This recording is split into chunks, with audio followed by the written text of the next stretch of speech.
Today we're going to look at deductive arguments, part 2. Let's focus on categorical syllogisms. Man, that sounds fancy, but what is a categorical syllogism? It has to do with categories. We often have to focus on things that are part of categories or maybe not so much part of a category. Are we talking about all or part or some or none? These are the kind of expressions that temper what a categorical syllogism is.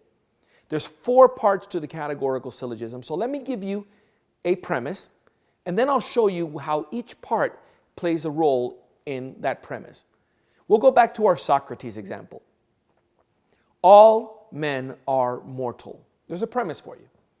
That premise has 4 parts. It's a categorical syllogism or a premise of a categorical type, and it has 4 parts. We have a subject term. That answers the question, what are we talking about? In this case, men. All men are mortal. The subject there is men. The second part is the predicate term. The predicate term refers to what we are saying about the subject. So if the subject is men, what are we saying about them? We're saying they're mortal. So the predicate term is mortal. Now, what's left are 2 little parts that are very important as well. How do we connect the subject and the predicate? Well, that connecting word is called a copula. And it basically is an is or is not statement. It's an affirmative or a negative relationship. So all men are mortal. That copula is are, which is affirmative. All men are in the category of what it is to be mortal. And then the last part is the quantity, the quantifier. Are we talking about all men, or some men, or no men? It's the extent or number of the subject.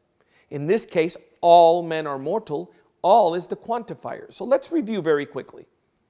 All, the quantifier, men, the subject, are, the copula, mortal, the predicate. Those are the 4 parts of the categorical syllogism.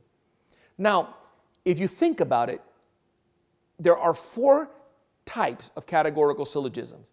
And those 4 types cover the entire spectrum of possibilities. We're either talking about all or we're talking about some. We're either talking about the whole group or part of the group.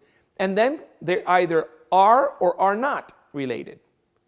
Affirmative or negative. 4 types. So let's review them very quickly. Type A we call the universal affirmative.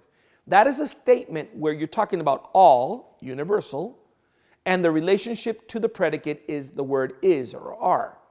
All men are mortal. That's a type A argument or type A premise. Then we have type E, which is the universal but negative relationship. No man is mortal. That's a type E, universal, all or none. Men are mortal. That's a universal negative. That's the same as saying all men are not in the category of being mortal. Type I is a particular affirmative. Now we go to the category of some. Some men are mortal. That's a type I, particular affirmative statement. And then a type O is a particular but negative statement. Some men are not mortal. That's a particular negative. Between those 4, you've covered all the possibilities of categories. Now, there's also something we call distribution, and that is incredibly important, but it's a little bit complicated. I'd rather you look at the PowerPoints in the lecture and learn exactly what distribution is and how to use it.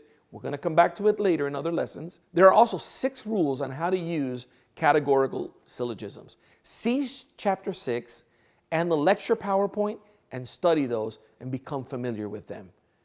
I'm Dr. Juan Valdez with Academy of Hope, and that wraps up categorical syllogisms.